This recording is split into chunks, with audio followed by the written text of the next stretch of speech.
On 88.2 San UFM. I'm Crystal. It's a hit selector, and I'd like to welcome my guest on Celeb Select, His Excellency Bobiwine. Hello, welcome, welcome. Thank you, Although Krista. How you now doing? I'm very good. I know now it's a lot more formal with Honorable Robert Chagulani. But it's a Saturday. Are we supposed to be formal? So we can go back to. Yeah, we can be real. All right. I like the sound of that. Welcome to the show. Thank you so much. How are you doing? What can I say? I'm all right. You're all right? At least today. Today?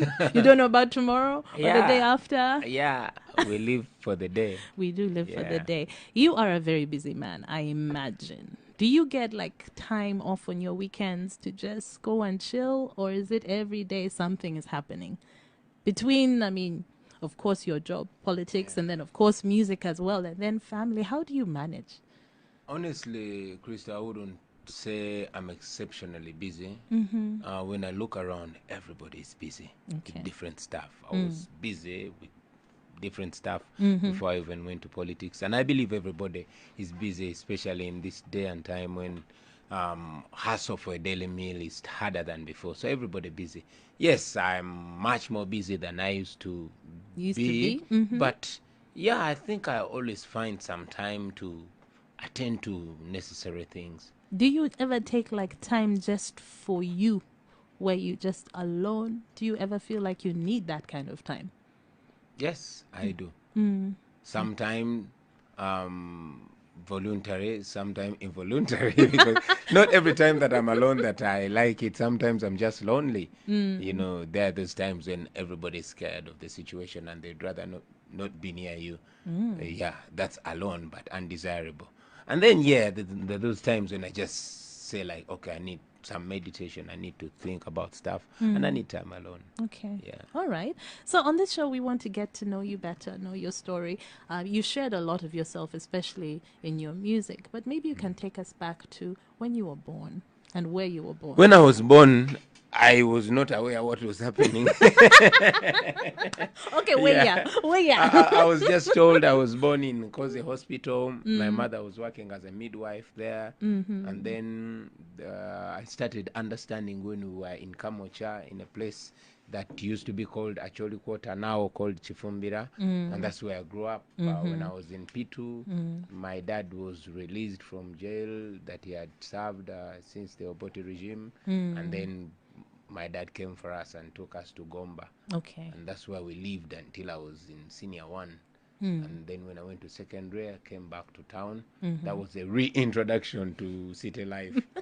Came back to Kamocha school, lived in Masaka with my granny. I've basically grown up around and about. Yeah. Okay, but one thing that people talk a lot about is your time in Kamocha. Even when I'm driving past with other people, they're like, you see that house there? You see, that's the one. Yeah. Do you feel that your time there shaped you in some way? Yeah, a great deal. Of course, time everywhere shaped me. I never talk about my village life so much because it was not maybe as eventful as my Kamocha life. But again, Kamocha is where in Uganda we call it Okuvubuka. That's where I matured from. That's where I literally grew up from. My teenage life, the turning point of my life was in Kamocha, and that's why I get most of the attachment, most of my teenage friends and early childhood friends in Kamocha. Okay. Basically, Kamocha shaped my life a little more than other places that I grew up in. Would you say that you were a troublesome teenager? I wouldn't call myself troublesome. As a matter of fact, I think when my mother was still around, I was much more disciplined and much more humble than I later on became. But I was not troublesome. I was just real. I was just living a life. Yeah. Okay. So that means what? You never got in trouble? I always got in trouble, of course. Getting in trouble does not mean you are troublesome. I mean, not every person arrested in the police or in prison is a criminal. Sometimes being you is an act of crime. For example, where I grew up from, we were children and they later on young boys and girls who are adventurous. You want to go to places like Kololo and see what children living there experience. You want to find yourself in an amusement park with other children. Sometimes you're naturally or socially prohibited from going there, but that defiant feel of you know, belonging Yes. and entitlement takes you there. And yes, you find yourself in trouble. Okay. You will find yourself in trouble when you're a young boy from the ghetto and you attracted to this beautiful girl in an upscale place. That's trouble. Yes, so trying to identify myself and discover myself was a little bit troublesome here and there, but not that I was a trouble causer. Okay. Yeah. Okay. That's a nice way to put it, actually, because I think everyone's journey is different, and you also don't understand sometimes the reasons why people do what they do, especially Yeah. for young people growing Yeah, up. yeah, Okay. All right. sure. Now, what about school? School now. When I tell you my school story, you are going to really assert that I was troublesome. Okay. Because it will sound like a joke. Okay. But I did my nursery school from St. Maria Goretti Nursery School that was down in Kamocha in Chifumbira. I did my P1 from City Primary School, and my P2 first term was Kamocha Islamic Primary School. Okay. And that is when my father came for us and took us to the village. So Uh-huh. my P2 second and third term, I was in Kanoni Umea Primary School. And for my P3, I went to Kasaka Primary School. For my P4 and P5, I went to Kanoni Church of Uganda Primary School. Okay. And then my P6, I went to St. Aloysius Primary School in Bokalaji. And it's from there that I did my P7. I did not study P7. I just tried it out. It would save time and school fees. So, yeah. So you sat for PLE in P6. Yeah, and fortunately, I passed. So I went for my senior one, first term, St. Maria Goretti Secondary School in Katende. That's where I met elders like Emperor Orlando and the Okay. like. For my senior 2 and 3, I went to Brain Trust Academy in Lubaga. And then for my senior 4, I went to Kitante Hill School. That is actually where I met people like Baby Cool, Toolman, Master Parrot, Jerry Shaka, Rude Boy Devo, Ronnie Ice, and Luther T, and a lot of other artists. Okay. After my senior 4, senior 5, I went to Ruviri Secondary School for my senior 5 first term. And that's when my mother passed away and I left Ruviri. I went to Kololo SS for my senior 5. I first went to Alliance Secondary School for my senior 5 second term. Okay. Senior 5 third term up to senior 6 third term, I went to Kololo SS, and that's where I finished my secondary education and went to Makerere University. So you see that I was an There's so educational nomad. many. Yeah, yeah, yeah. Yeah, not because I was yay. troublesome. Okay. Because of the circumstances. Yeah. Yeah. My mother kept moving on from one place to another, being posted here, posted there, and yes. As a school midwife fees. still? Yeah, as a midwife. My mother served Uganda. Yeah, she saved lives. She delivered babies. She gave life. Yeah. So yeah, that is how my education was. Makerere University, I first did a degree, pursued a degree in social sciences. I was majoring in anthropology and political science. Anthropology. I did that for 2 years. We were studying with mature guys like Betty Kamia. I was in the same class with Betty Kamia when I was Really? 18. Yeah. What? Her late husband Spencer Turomwe were in the same class, and a few other ministers that I would rather not name now. But of course, I didn't finish that course. I dropped out in my second year because Okay. it didn't seem my destination. So I Okay. reapplied. I went and did music, dance, and drama, from which I graduated. I worked for 15 years, and then went back to school to pursue a law degree, which I'm still pursuing. But on the sidelines, I went to the Harvard School of Government. And Yes, also just did a short recently. school course. Yeah. So education never ends. So it sounds like education also has just been part of your life. Like you believe I've that always it's important. wanted to know stuff. I've always wanted to know stuff. I never had enough chance. That's why you see that I'm even pursuing studies at this old age. Yeah. Okay. I wouldn't say old, man. Then what will a 50, 60-year-old say? Well, you ask what would a 20-year-old say? Yeah, You know, old. yeah. Definitely old. Okay, so I am going to ask you now for your first request. You've given me quite a number of songs, so maybe you can tell me what your first request is. Yeah, there's this song I used to love so much. I still love it. It was sung by South African musicians way back in the days of apartheid. It's actually one of the reasons why I came to music, to be able to voice out the concerns So and it's what. one of the songs that gave you that. Yeah, it gives me goosebumps every time I listen to it, and it's called Soweto Say No to Apartheid. Okay, here it is.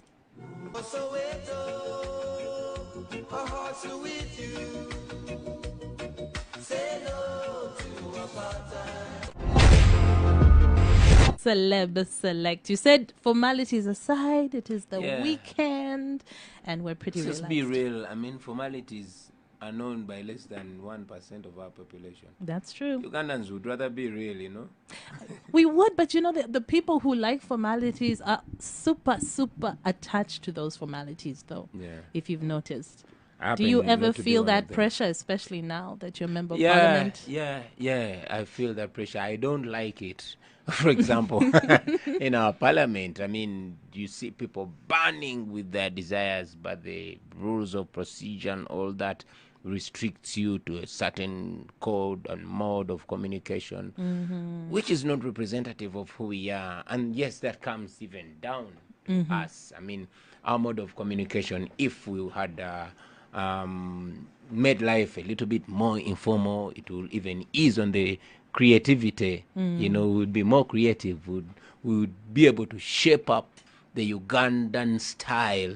You understand? Okay, I mean, people also say kind of the same thing about education as well. Our education system, that it's too rigid, it is like so outdated.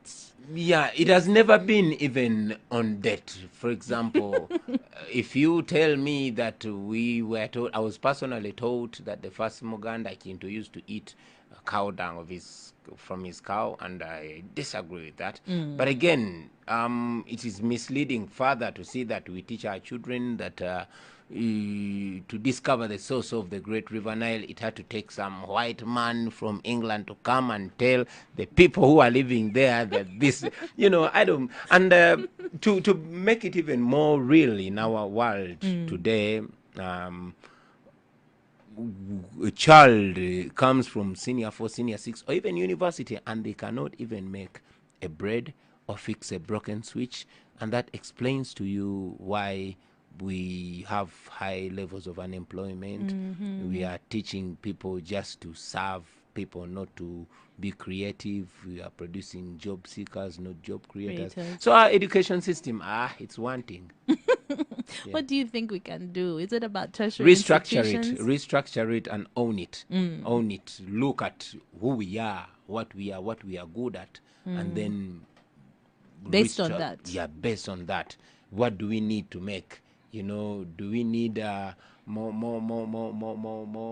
people who know about the Tennessee Valley Authority or the Canadian Prairies, or do we need more people to tap into what we have here in Uganda, and then find an education system that only sharpens us to use and develop what we have. Yeah. Let me take you back to your education. You gave us your history of all these different schools you went to, because for most of the time you were moving around a lot. So were you performing? Your love for music, was it already there when you were in school? Yeah. I didn't tell you I was born into a music family. When I was born, there was a choir at our home. Actually, even the day I was born, I was told the choir performed. They always sing. I mean, there was that choir that at home that my big brothers, the Eddie Aways, the Chairman Nyanzis, and other beautiful and great sisters and brothers of mine that were singing so nicely. Although it was primarily Christian hymns that they would sing. They were always hired for funerals, weddings, and even parties. So yeah, that's the family I was born to. However, Would your mom sing in that choir as yeah, well? my mom used to sing in a church choir with Phile Ah, Lutaya. yes, So yes, yes. she's the best discount singer that I saw in my life. Maybe because she was my mother. But That too. I was saying that music was running through the family, although mine was shaped later. When I was in music, played a big role in my education. By P5, I was the choir leader of the school that I was in. Ah, Yeah, and then, but again, when I went to secondary, I left the village. And when you just come from the village to town, your confidence levels drastically fall down. So I couldn't even sing those style in an urban school where the order was of the day was MC Hammer and Vanilla Ice, and I had to fit in. Every time you're singing a Christian hymn, no matter how nice your voice is, you're off. So yeah, when I came to the city, I also kind of got sucked in. However, my love went to the Jamaican style, the Buju Banton, Shabba yes. Ranks, and Bob Marley, and that, according to where I was coming from, was diversionary. It was rebellious to sing what my mom used to call music wabayai. You understand? But so that's how I went off course. Okay. Yeah, but I was always doing my music. Yeah, although it died out a little bit from senior 1 to senior 3. I didn't have the confidence. I'd just come to town. It resumed in senior 4 in Titante when I met with Master Parrot. Okay. There was a singer called Master Parrot. He was my childhood best friend.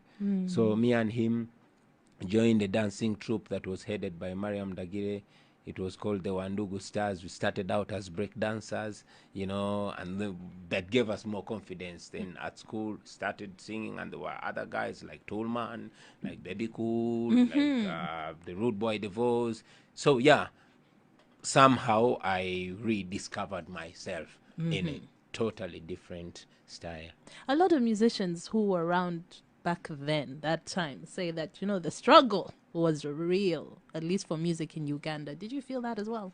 Yeah, the struggle was real. It is still real. I wouldn't want to put the struggle on only our times. I mean, the struggle was intense even before we were born. There were great guys like Eri Wamala, like Seba Dukas, and yes, even our entry had great people like the late great Menton Sama, Emperor Orlando, Raga D, Shanks VVD. These guys were, big stars to look at. The Baby Cools, and then later on came in the Chameleons. These guys were good. We only came in because we saw that we could do what they do, or maybe do it in our own style, or Slightly introduce better. different. Yeah, but the struggle was always there. Of course, my generation put up a very, very big contribution because it was like a rebirth. Okay. Yeah, there were many kids in my generation, and the numbers were high. So we came with the numbers. Yeah. Okay, all right. So I remember one of the first times, I don't know if you remember, but pretty much the first time I met you was around the time you did Funtula, that song. Funtula. Bad boy time. Now That's the that first time, back in man, the did you even have day. to remind me of that? Yeah, that time was I would say that was also a turning point of our music. It Yeah. was, in my opinion, the most aggressive period in our Why do you say that? Why? because now that was both a very creative time and very competitive time. Remember, that was a time when we had artists like Jose Chameleon on the charts, then Baby Cool, then Red Banton, and all these other guys, and that's when I was coming in. And yes, it was more like a cultural shock because most of artists were coming from uptown, and even those that didn't come from uptown always wanted to associate themselves with uptown and not the ghetto or downtown, because the acceptance levels for ghetto people were not as high as they are today. Yeah, yeah. So every artist, you had to either be a minister's son or they didn't, or you had to make sure they don't know your Kawempe background, so that you Okay. can present yourself as one of these urban guys. And yeah, that's when we had cool rappers like Navio and, you know, family and place where you live had Okay. a bearing on you. Now here comes this ragtag guy from Kamocha, and is not afraid to say it's from Kamocha. And yes, I won't say I was indisciplined, but I was so radical that I would make use of my voice and my punches as well. And that opened a whole new chapter of struggle and Yeah. aggressiveness in our industry. Sometimes I look back and I'm like, man, how did I grow through those days? Yeah. Yeah. Okay. So that was a turning point in your life. Yeah. All right. Now I'm going to ask you for your second song, then we shall come back to that. Okay. Your own song. This one, Situka. My own song. Yeah, I rarely request for my own songs, but then there's some songs I do and I wonder how I did it. Songs that I don't write, but just go to studio and flow spontaneously. And among those songs is a song called Situka or Get Up. I hope it inspires people out there as much as it inspires me. Your own song inspires you. Yes. I love that. Okay, so here it is.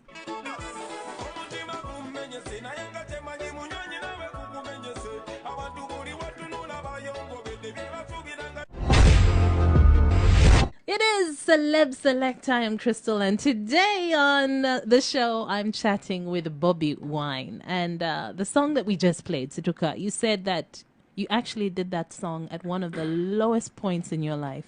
Yeah. What was one of the- happening at that Actually, time? not me as a person, but I believe all of us as a nation. That was in 2016 after the presidential elections and what came out of them. Of course, we were blown at different levels. But as a person who wants my country to go ahead, as a person who wants to see justice and who wants to see change, I saw that it was a slap in the face to Ugandans. Everybody was so demoralized, even the people that work with me. And I thought that I could do a song for myself and for other people that think like me, to remind them that, yeah, whatever it is, just get up and walk, you know. And actually, that time is when I had a speech by the late Dr. Martin Luther King that said, in this struggle for freedom, if you can't run, if you can't fly, you should run. If you can't run, you should walk. And if you can't walk, at least you should crawl. But whatever you do, keep going, keep going. Just don't sit, don't to get broken down. Just keep going. Because And many I people thought- just, give up. yeah, I thought it was important to give that message. Personally, I got inspired. Like I told you, it still inspires me. But I believe people out there that shared the same mind with me got inspired. Okay, Yeah. all right. So, let's talk about Bobby for a second. What do you want to know about Bobby? No, it's interesting when you meet couples sometimes and you ask the two of them, like if they're sitting there, how did you meet? Sometimes Now the you've stories are started those different. things. It is funny how I met Bobby. Yes. I used to be an actor. Actually, that's what I studied at. I was in my final year at university, and I was a pretty good actor. We used to act with the likes of Tuwanje, Richard, the Bujingos, and I was a really good actor that our head of department, Dr. Masi Ntangare Mirembe, wrote a play.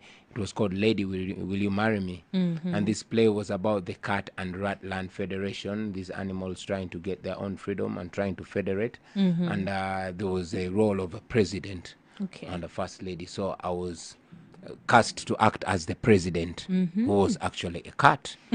Okay. And then, because I don't know if nobody was good enough from the MDD department, but Dr. Ntangare brought this girl, a senior six vacist from Bwera Nyanji Girls School. And guess who it was? Barbara Itungo. Now, Babi Chagulanyi. So yeah, we met. Of course, I was proud. I was from Kampala, and this girl was a villager. I was a bad boy from Kamocha, and this girl was a radical born again. So the first 2, 3, 4, 5 days, or even a week, was argument because she was telling me her Jesus, and I was telling her reality. So somehow it was interesting for us to argue every now and then. So we were there, but there's this one time when our director, Mr. Mukisa, had not come on time. So I was there and she was there, and we found ourselves involved in a conversation that none of us had initiated. But before we know, we had sunk so deep in that conversation that I noted she was a very, very, very, very intelligent lady. And that alone swept me off. But again, I was too proud to make a move. So we became friends over time. It took us like 4 or 5 months to even say the word to each other. And by the time I said it, it was evident that these two souls were meant to be. The rest is history. We have 4 children and still going. I like the way he rushed over that. Okay, the rest. We're going to pass that. We're going to pass that. Okay. Yeah. But now you were both.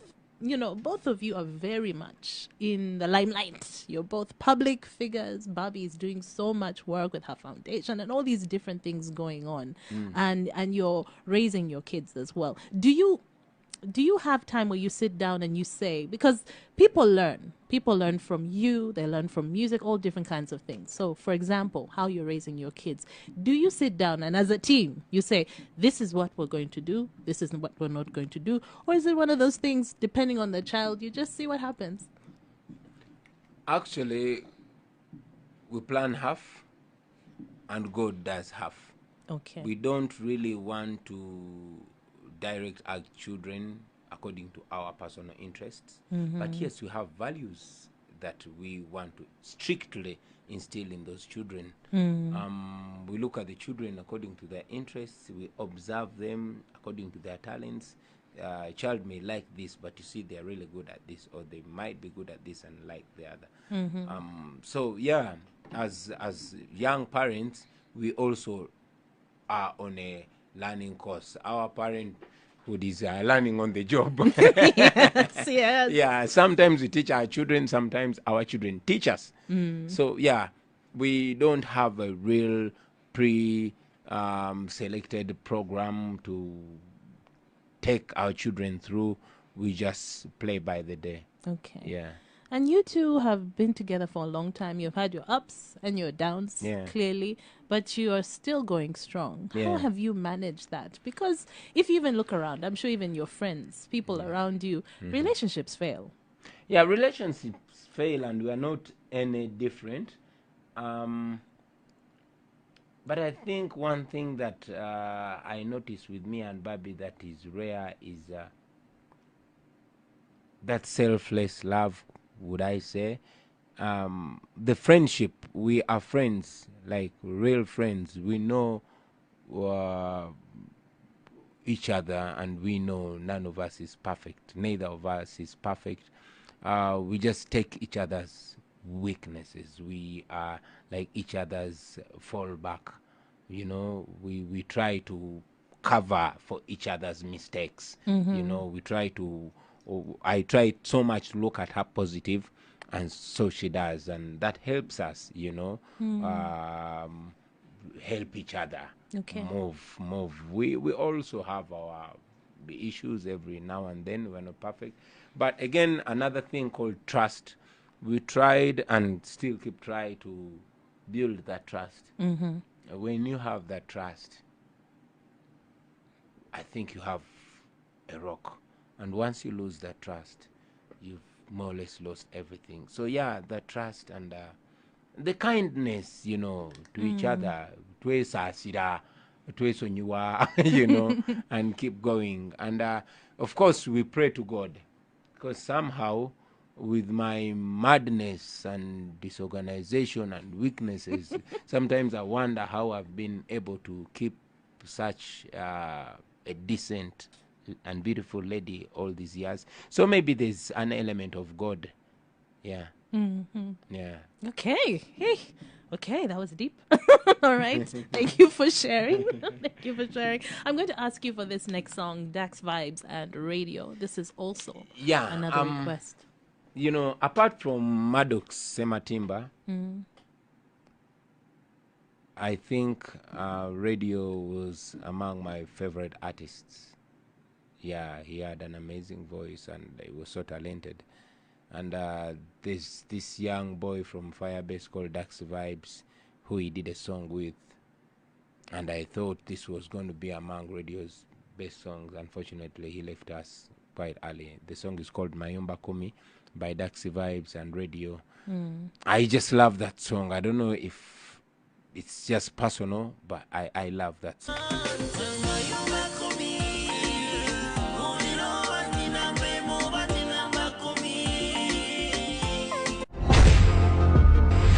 I want to just take you back to something you said. You mentioned when I brought up back in the day, Funtula, you said, oh, those were days where even you used to talk a lot with your fists. And I guess it's one of those things. Do you feel that sometimes, in some cases, violence might be necessary to get a message across?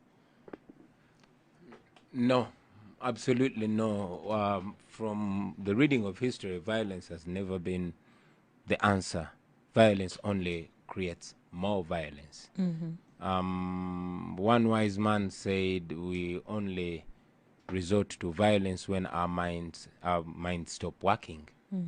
You know, violence has never solved any problem, and even when we think it solves problems, it's just memento.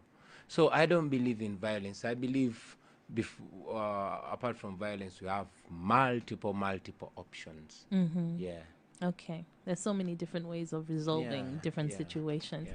because we also just briefly talked about radio passing on. Yeah. And for a lot of musicians and artists, it's something that, tends to come up every now and then that they're fighting here, fighting there. What are your thoughts on that? Well, unfortunately, we the artists are a center of attention in most cases. That whatever we do, even if other people do, we tend to portray so much on us.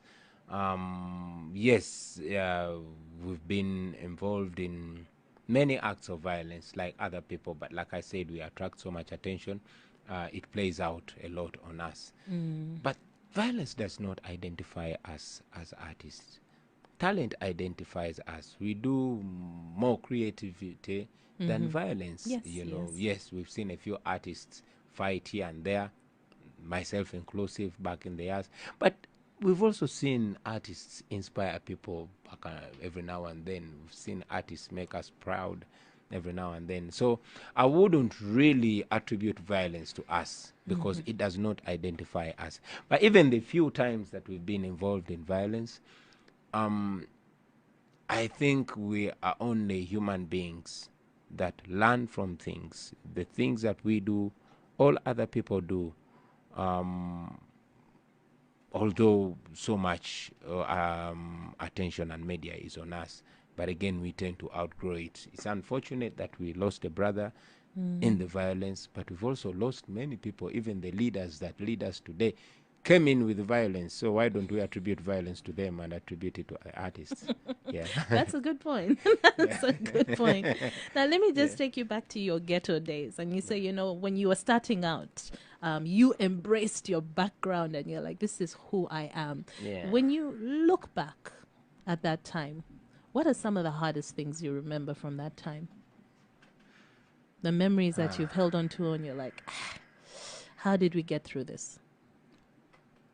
The fact that we just had to disrupt the status quo to be recognized. You see, it was almost official that a guy from my kind of background was not supposed to be listened to. I remember one time I was on stage and there was a radio presenter called Shanice. She came and actually chased me on stage in Munyonyo because I was a ghetto. You'd say, no, this is not for thugs. She was justified because back then I was the only ghetto youth out there, but now we have the Kenzos there, we have the Zizabafanas there, we have the Zex Inchikumis there. You just can't do that. So going through trying to convince the world to accept us. I remember even one time back in the day, I had just done Kagoma and I thought I was cool and I was, trying to approach this girl, trying to say good things about myself, but a few meters away from her, she grabbed her bag so close, No. like I was coming to grab it. So yes, there was that stereotype about ghetto people that was so hard to break. And among the achievements that I count on myself and my friends through that time was to break that paradigm and to make people like us acceptable in the so-called corporate society. Okay. Yeah. Yeah, okay. Is there anything you look back and you miss from those Yes. days? Yes. I miss the freedom.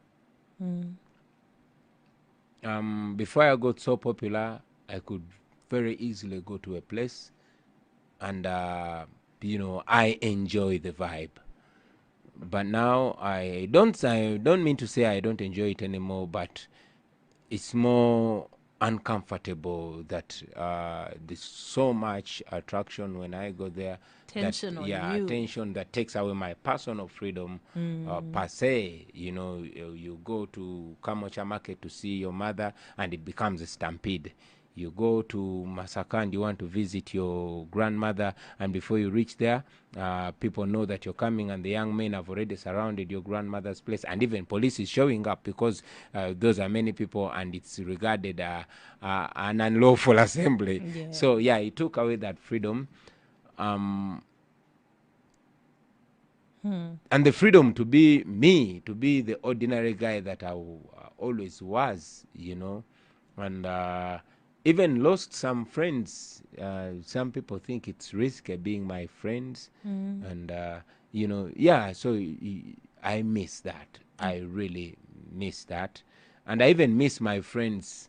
Some of the guys that I started out with, people like Master Parrot, people like Butcherman, people like Toolman. Sometimes you look back and you remember it was so much fun being carefree, being a young man, and being free, and having that sense of accomplishment. Having come from the ghetto to where we are, it was more of accomplishment for a long time until I realized that okay, now we are here, but again, we need to go somewhere. You And need I to move started forward. onto another journey, which journey many of my peers and my friends did not embrace and stayed in their comfort zone. So I miss them, but again, one has to do what was destined to do. Yes, that's Yeah. true.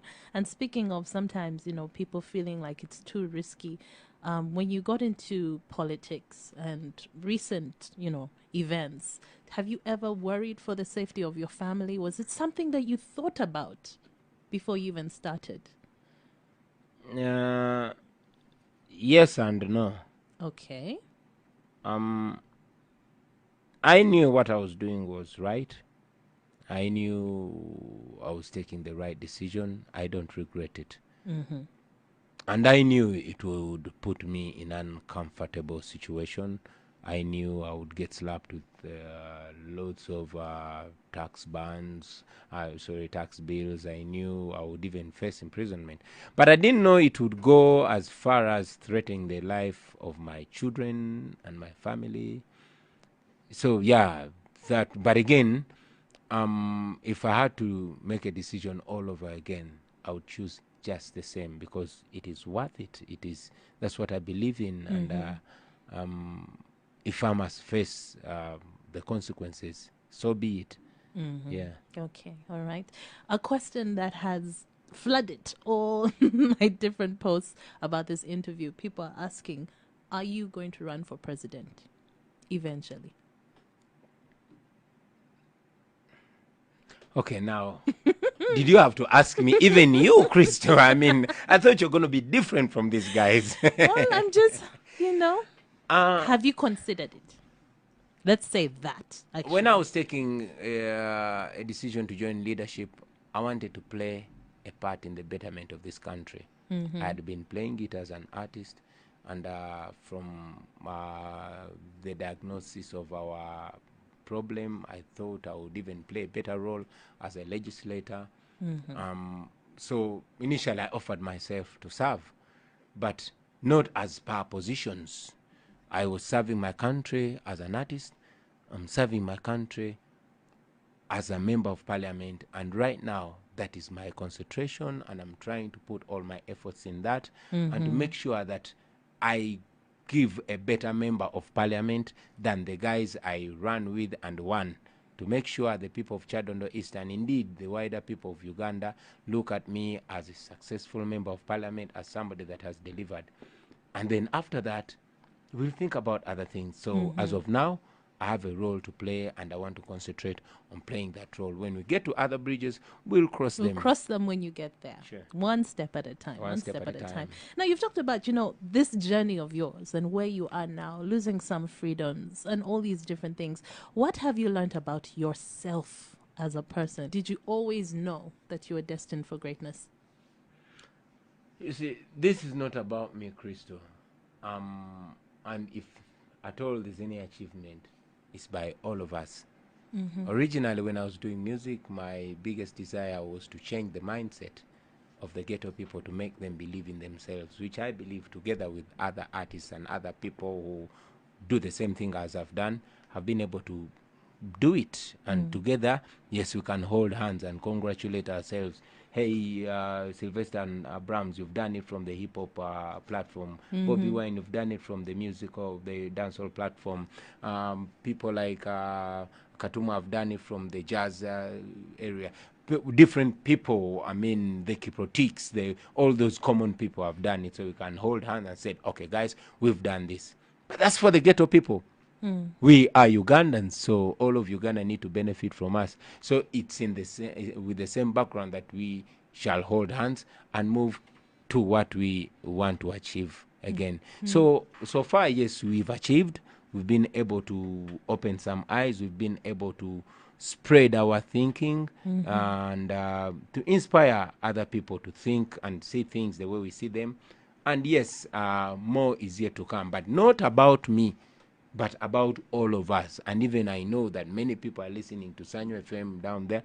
I want them to know that they can also contribute and do something. So it's not about me. Some things I just talk about them now, and before I even do them, some aggressive young man or woman out there is doing it. So yes, this is about all of us. Yes. So basically, anyone can do anything. Anybody can do anything. It only takes faith, practical faith. Okay. Yeah. Practical faith. Practical faith, Explain not passive. that. Practical faith is having knowledge, getting confidence, then moving to do something about that, because knowledge is useless without acts. And even the Bible tells us that faith is useless without action. So we need to act about that faith. And the more we act is the more we see stuff changing. Okay. Yeah. All right. So on the music front, what are you working on at the moment? What can we look forward to? I just dropped a few songs. We have a new song and video with Nubians called Tuogere. We'll have another one called Millionaire Biambe, and another one called Terede. But again, I also dropped an Afro beat tune recently. It's called Charenga.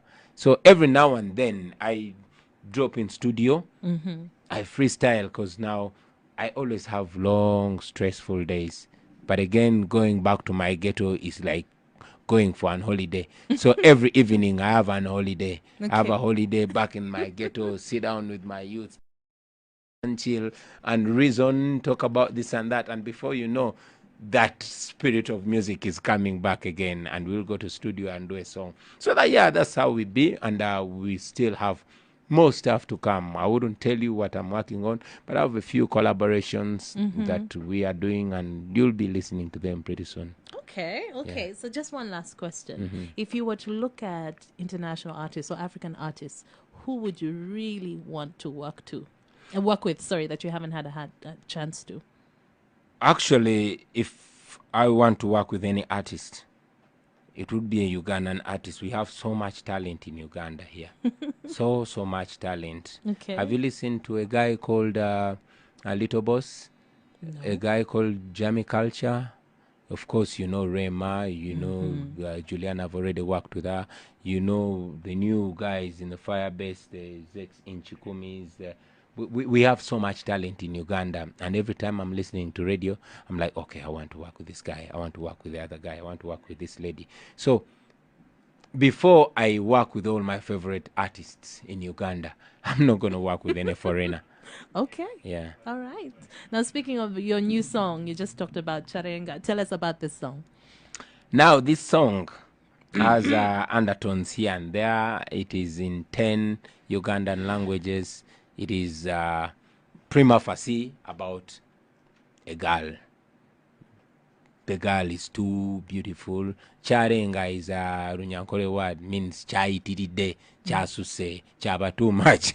So basically that's it. But for those who have a poetic ear, they will also pick a few undertones here and there. But it's music anyway. So charenga means chaba too much. All right. Yeah. Okay, here it is from Bobiwine, your new song. Thank you so much for coming on the show. I appreciate. Thank you so much for Pleasure having hosting me. you. Cheers. Nice to see you after all these years, all these many years. It's a pleasure. Always a pleasure. Can I send greetings? Please. Yeah, I want to send greetings to my son, Kampala, my daughter, Shalom, Shadrach, and Subi. They're listening in. I want to send greetings to my beautiful wife, Babi, all my friends, the guys we work with. Some of them I won't mention names for security reasons, but they should know I love and respect them. The Firebase crew, Nubian, and the team, all our friends out there in Uganda and beyond. We love and appreciate you. And we are here because of a combined effort. You see, Crystal, many times you see me or the guys I sing with the spotlight focused on us, and you tend to think that it's our effort alone, but this is a combined effort of so many people there, the unsung. So every time you see me fly, just know these guys are the wind beneath my wings. And every time I get an opportunity, I want to salute them and tell them I am because we are, and we are because I am. So God bless you. All right. Thank you so much Cheers. for the show, for coming on. Hey, Alama.